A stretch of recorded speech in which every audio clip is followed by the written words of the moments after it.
Hey crazy friends, and welcome to another Crazy Fate Sunday. If you have been following along week by week with us as we have been going through the book of Ruth, let me start by apologizing for missing out on the last couple of weeks. We have taken a break actually from traveling, and we're staying put. And we've been helping my parents who have just recently purchased a new house and trying to help them get moved in and get their house set up and just all the things that go into that. And so unfortunately, there have just not been enough time to keep all of the balls in the air that we wanted to. And this was one that just didn't quite make the cut, unfortunately. But we have got them settled. We are back traveling again, back on pace, and so we should not miss any more messages between here and the end of our series on Ruth. Obviously, we are in the middle of a series on Ruth. In fact, last week we turned to the second half of the book as we started chapter 3. If you missed that last message, we covered the first few verses in chapter 3, and we talked about we looked at Naomi giving these instructions to Ruth, and we talked about the concept of biblical mentoring. And we talked about how important it is for us to have people in our lives that we can look to for advice and godly wisdom, as well as having people that we are looking to give advice and godly wisdom to. And we talked about the fact that God has knit us together in this community on purpose so that we have those people both in front of us and behind us that we can look to for leadership, but also give leadership to. No matter where we're at in life, no matter where we're at in our spiritual journey, there are those that have gone a little further than we have, and there are those that are behind us. And so there's that opportunity for a mentoring type relationship in both directions. So this week we're to continue on into chapter 3 and look at what is honestly kind of a strange passage in this book, one that gets kind of a lot of raised eyebrows and attention. And so we're going to look at it, kind of decipher some of it, and look at what we can mine out of it for our own benefit. So we're going to pick up in verse 7. We stopped in verse 6 last week with the end of Naomi's instructions to Ruth. And we're going to pick up in verse 7. So she went down to the threshing floor and did just as her mother-in-law had commanded her. And when Boaz had eaten and drunk and his heart was merry, he went and lay down at the end of the heap of grain.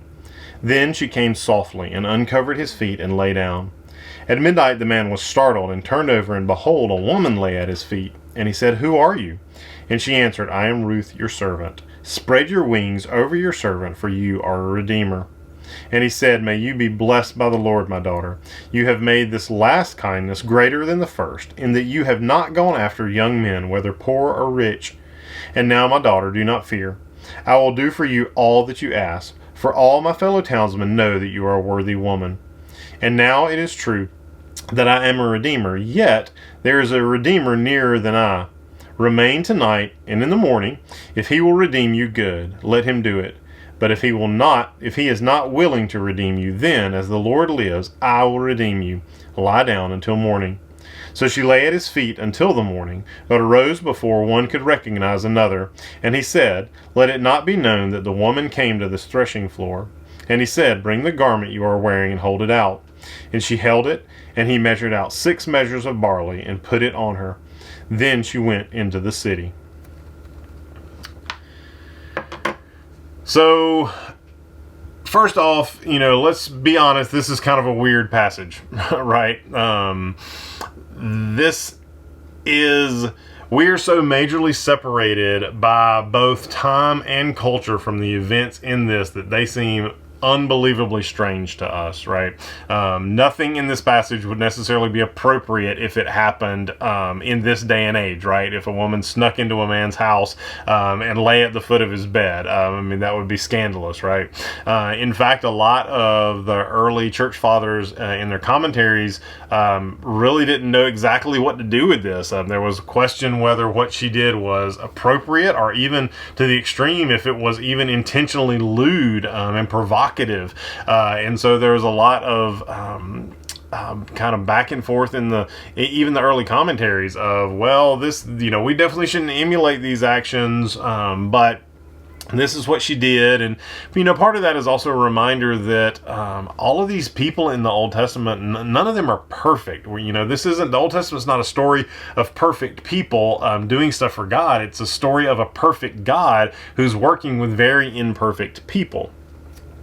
But with that said, there's not really anything in this passage that should alarm us or give us any type of indication that anything inappropriate happened. Let's look at it from kind of a cultural historical perspective first, and talk about a couple things. First, let's talk about what winnowing is and what a threshing floor is. So winnowing is the last step in the barley harvest or wheat harvest, whatever they happen to be harvesting at the time. Barley from what he measures out for her, but winnowing is the last step. And so the first step is to going through the fields and reaping all of the stalks of grain. And so that's the stalk. And then the head of the grain, which is kind of the outer shell, and then the inner part, which is what you want. And so that's the first part, and that's what Ruth's been involved in up until this point. And then there is the threshing process, where they stand these up and they let them dry for a time, and then they take them and they lay them out onto a threshing floor, which is a large flat surface. Sometimes it was inside of a building, but most of the time, especially in biblical times, it would not have been. It could have been just a large, sometimes circular patch of stomped down ground, very hard packed earth. Sometimes it was covered, and so they would lay out all the grain on that, and then they would have animals walk back and forth across it. And what this would do, it would crush the head of grain, and that would basically break open that outer chaff part, and release the part on the inside, the kernel that you wanted. And so then the final step was to separate those, and that was done by winnowing. And this was kind of a long and hard process. You would basically take handfuls of these broken open pieces and you would throw them up in the air, and the part of the grain, the kernel that you wanted, was heavier. And so when you threw it up in the air, the chaff would separate. That's the outer shell would separate from it, and the wind would catch it and blow it off a little bit, and then the part that you wanted would fall back down, and then that could be milled into flour. And so this was probably a large circular outdoor area. It may have been covered, but they would have been out there all day kind of throwing this grain up in the air, getting it separated out. And again, this was not an easy process, but it was often combined with kind of a celebration, because it was the end of the process. I mean, once you were there, you were kind of done with everything. And so very often landowners would make kind of a big party out of the last night of doing this. And so they would offer a meal to all of their workers, and everybody would drink, and there would be, it would kind of be a merry time. That's what we see happening here, and that's why when it talks about that Boaz had drunk and was merry, because they had kind of had this party, and here they have this huge pile of the finished product of the grain, and so he would have slept there. Why would he have slept there?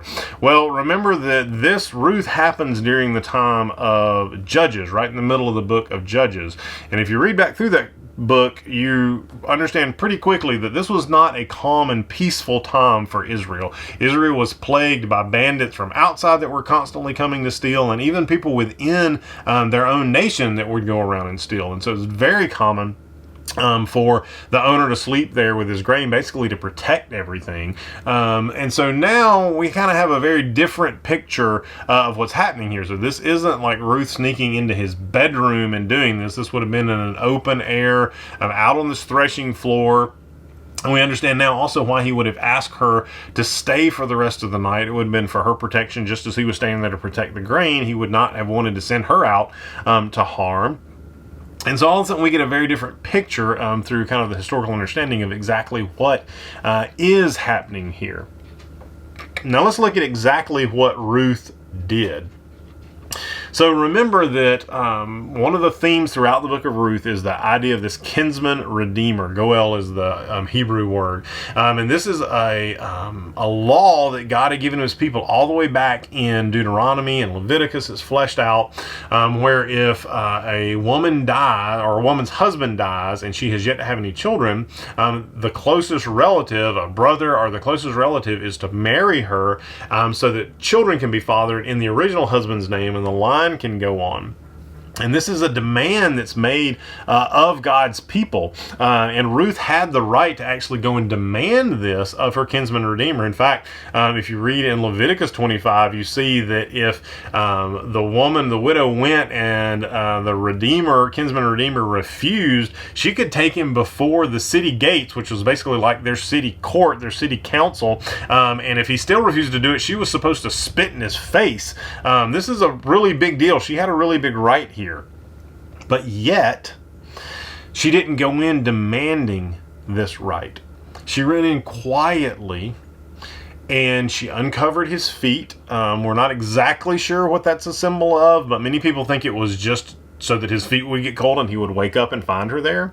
And then she lay down at his feet. Now, that's a very important picture because that is the position of a servant in that time. Many servants slept at the foot of their master's bed so that they were ready in case there was any need that their master might have. And so by doing that, she is showing that she's not coming and making demands of Boaz, demanding her rights, but yet she is coming as a humble servant and leaning into his godly character for what she is owed. So that's actually what I want us to look at for a moment in our Bible study today and to think about this action of Ruth. I think it's important for us to contemplate this idea between rights and humble service.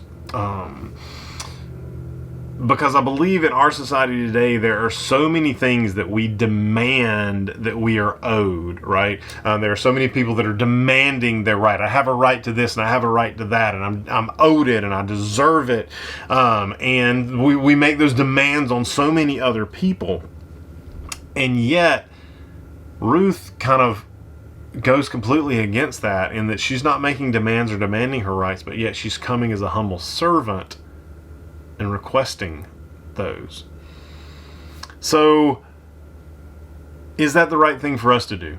Is it right for us to demand the things that we are owed, or is it more right for us to come as a humble servant to those around us? A couple of clarifications here. First, let me clarify that there are absolutely certain rights that each one of us has because we are created in God's image. Because we are an image bearer of God, there are certain things that we absolutely have a right to. In fact, I think our U.S. Constitution hits the nail pretty square on the head when it says that there are inalienable rights endowed by our Creator. What does that mean? That means that our Creator put into us certain rights that are just knit into the fact that we are created in His image and they can't be separated. They're inalienable. They cannot be separated from us. And those, obviously, life, liberty, pursuit of happiness are some that it goes on to talk about. But this concept that we have value because we are created by God. And so that gives us a right to certain things. And so we are absolutely owed those rights that come with the fact that we are an image bearer of God. But let's be honest, more often than not, in our sinful nature, we take that same attitude to those very high level rights that we have, and we start to apply that same attitude to everything, right? And so all of a sudden, we are just as mad, if not madder, that our drink order got messed up at the drive-thru, right? Like we go to McDonald's and order a Diet Coke and we get a Dr. Pepper, and we're just red-faced angry at that because we are owed that right drink. We get just as mad, if not madder, about that as we do when we hear that there are children getting trafficked across our southern border. So in our sinful nature, we take that same attitude of these high-level rights and we push it down to all of these little minuscule things that we are owed. The second point I want to make is that this is not actually about the things that we are validly owed and not validly owed, right? And so we would say, well, we have a right to demand the things that we are owed. Like if I go through the drive-thru, I have the right to demand that my order be right. I don't have the right to demand that it's free. Well, that's not what we're talking about, because Ruth absolutely was owed that kinsman redeemer. So she did have a right to it, but even in that, she didn't demand it. So I want to make sure that we're clear that we're not just talking about things that we actually do deserve and things that we actually don't deserve. That's not the distinction we're making here. We're talking about in absolutely all the things that we do deserve. How do we approach that? So let's biblically look at how Jesus addressed this. Because we've already looked at how Ruth did, right? Ruth sets the example here in this passage that she has this thing that she has a right to, and yet rather than going in and demanding it of others, she goes in as a servant in humility, seeking it. And Jesus makes the same demand of his disciples and sets the same example of himself. So we look in Matthew chapter 20, verses 25 through 28. Jesus is talking to his disciples. It says, "But Jesus called them, his disciples, to him and said, 'You know that the rulers of the Gentiles lord it over them, and their great ones exercise authority over them. It shall not be so among you, but whoever would be great among you must be your servant, and whoever would be first among you must be your slave. Even as the Son of Man came not to be served, but to serve, and to give his life as a ransom for many.'" So we see Jesus telling his disciples the same thing, that you are not to lord your power over others. He's about to leave them, and when he does, he's going to give them authority, right? To do miracles, and yet in that he's saying this is not something that you are to lord over others. You are to come as their slave, it says. And then he gives himself as an example that he didn't come to be served, but to serve, even to the point of giving his life.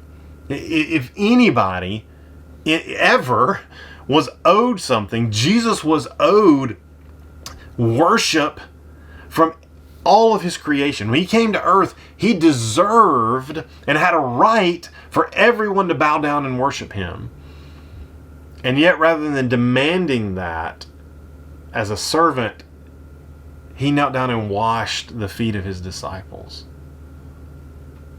He hung out with the least of those among the society, and he ultimately gave his life on the cross. So we don't see him demanding the things that he is owed, yet being a humble servant to those around him. And that's what we should be doing. Not demanding the things that we have a right to, but yet being a humble servant to those around us. How do we do that, right? How do we keep an attitude of service even when we're denied the things that we are owed, right? I'm going to say that it boils down to one word: perspective. Perspective. So the way that we do this, the way that we approach everything as a humble servant rather than as the red-faced spoiled child demanding the things that we are owed, even if we are owed them, is perspective. First, perspective helps us to separate the small things from the big things, right? So perspective helps us to realize that some of the small things in life that we are upset by are really just small things, even if we're owed them. Let's go back to the drive-thru example, right? You know, good gracious, right now the fast food industry is in shambles, right? They can hardly get workers. Their supply chains are messed up, so half the time they don't even have half the stuff that's on the menu. And yet we go through and did we wait twice as long in the line as what we normally do? Yeah. Were they already out of two of the things that we wanted from the start? Yeah. Do we finally get our food and start to pull off and we're missing one of the burgers and, you know, one of them had cheese and wasn't supposed to or something? Yeah. Perspective helps us to realize that, yes, we absolutely have a right to have our order correct. We paid for it, right? There's a transaction there. We have a right for our side of that transaction to be correct, just like they have a right to expect the correct amount of money. So do we have a right there? Yes. But do we go back in red-faced and screaming, huffing and puffing, I can't believe I had to walk in here? Or do we go in like a humble servant? And we go in seeing, how can I be a servant to these people? Right? These are the people that showed up to work today. Right? These are the few. They're doing their best. They're short-staffed. How can I go in and be a servant to them? How can I walk in humbly and say, hey, I know you guys are slammed. I know you're doing the best you can, but my order wasn't right. Is it possible for me to switch this cheeseburger out for a regular hamburger? You guys are doing a great job. Thanks for being here today. Wow. Right? What kind of impact is that going to make? Are you ultimately going to get the same cheeseburger that you ordered? Yeah. But the difference, the impact, the witness that makes. And why can you do that? Because of perspective. You step back and you realize this is such a small thing compared to the great things that have been forgiven of me, right? In light of the cross, everything falls to the next level of perspective, right? Nothing equates to that. Nothing equates to the amount of sin that we had forgiven for us by Christ on the cross. And so we stand back and look at that. All of a sudden, anything else that we're slighted, any other right that we have that we don't quite get, suddenly loses a bit of its punch, right? It just falls to the next tier of perspective compared to that. Secondly, perspective helps us to remember that only in heaven will there be ultimate reward and ultimate justice. As believers, perspective helps us to separate those big things from the little things, but it also helps us realize that this world is broken and we are never going to be fully rewarded for the things that we deserve. We're never going to see full and complete justice until we reach heaven. But as believers, because we know that ultimate reward is coming and that ultimate justice will be handled then, we can let go of some of the things that we have a right to here on earth. And believe me, I'm not saying that there aren't things that we shouldn't fight for, right?